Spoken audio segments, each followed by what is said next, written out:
शशिकांत जी, छुट-पुट घटनाओं की बात तो नहीं है यहाँ, घटनाएं तो बड़ी-बड़ी हैं, उन घटनाओं को लेकर ही बात हो रही है। जो अमृतपाल जो प्रकरण है पूरा का पूरा, उसे आप कैसे देखते हैं और कितनी बड़ी ये चिंता का विषय पंजाब के लिए है?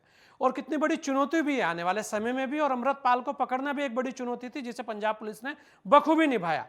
चलिए उस पे चाहे कुछ भी कोई कहे, लेकिन उसे समय रहते पकड़ लिया गया, लेकिन अभी भी चुनौतियां बहुत सारी है। ये अमृतपाल जब से अपनी जो हरकतें कर रहा था, जी। इसमें कोई शक की बात नहीं कि बहुत चुनौती से भरा हुआ समय था वो। और वो चुनौतियां जो है मैं समझता हूं अभी भी हैं, सामने खड़ी हुई हैं। जी। अगर हम अमृतपाल की बात करें, ये एक बहुत ही क्लोजली वॉच्ड, कोरियोग्राफ्ड, मैनेज्ड एक एक्टिविटी थी, एक शॉर्ट टर्म ऑपरेशन था जो कि आईएसआई ने चलाया था।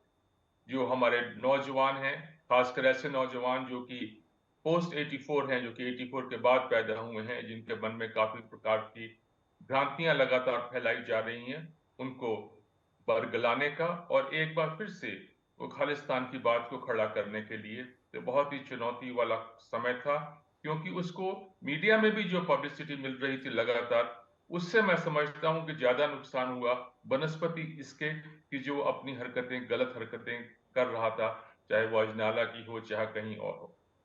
और ये कहने के बाद जो आपने मुझसे पूछा है कि आने वाला समय भी बहुत चुनौतीपूर्ण है। देखिए, ये व्यक्ति जो है अमृतपाल, हम्म। करीब 35 डेज कहीं ना कहीं छुपा हुआ था।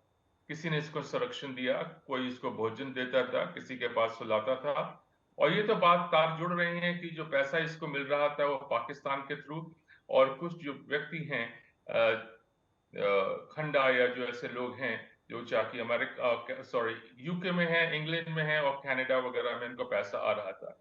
इसका मतलब है कि पकड़ा तो गया है, पर वो जो लिंक्स इसके थे, जिन लिंक्स के थ्रू पैसा आ रहा था या इस प्रकार का सामान आ रहा था, और जो ड्रोन्स के थ्रू जो बहुत ज्यादा सामान आना शुरू हो गया, ड्रग्स, एक्सप्लोसिव, आर्म्स, एम्यूनिशन।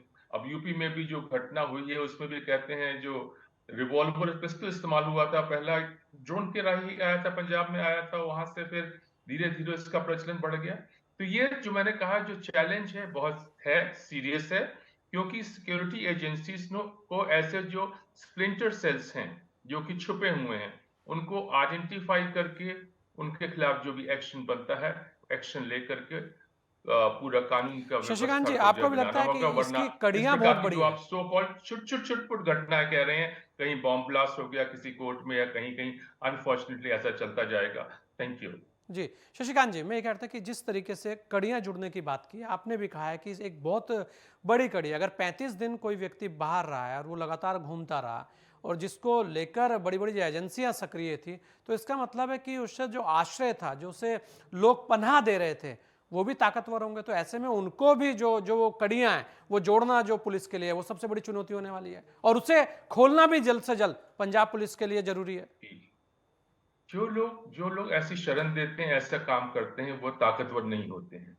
जी। वो एक तरीके से जिनका की थोड़ा ब्रेन वॉश किया हुआ है, जिनको किस तरीके से बरगलाया किया, ऐसे आंसर हैं। क्योंकि जो भी स्लीपर सेल्स हैं, उनका एक बेसिक जो पिक्यूलैरिटी है कि वो बहुत ही एक ग्राउंड के नीचे कहीं दबे रहते हैं, सोए रहते हैं, और इसीलिए वो आइडेंटिफाई नहीं हो पाते हैं सिक्योरिटी एजेंसीज के द्वारा, पुलिस के द्वारा।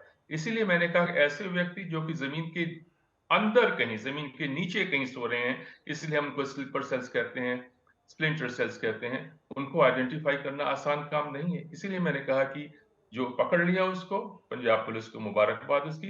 पर ये जो स्प्लिंटर सेल्स हैं, जो स्लीपर सेल्स हैं, इनको आइडेंटिफाई करना मुश्किल काम होगा। क्योंकि जब से 80s में जो हमारे यहाँ जब मिलिटेंसी थी, 80s अर्ली 90s में, उसके बाद से आज तक कभी कोई ऐसा ऑर्गेनाइज्ड प्रोग्राम नहीं चला कि ऐसे स्लीपर सेल्स को, स्प्लिंटर सेल्स को आइडेंटिफाई किया जाए। It should be the first priority of the police now. Thank you. Ji.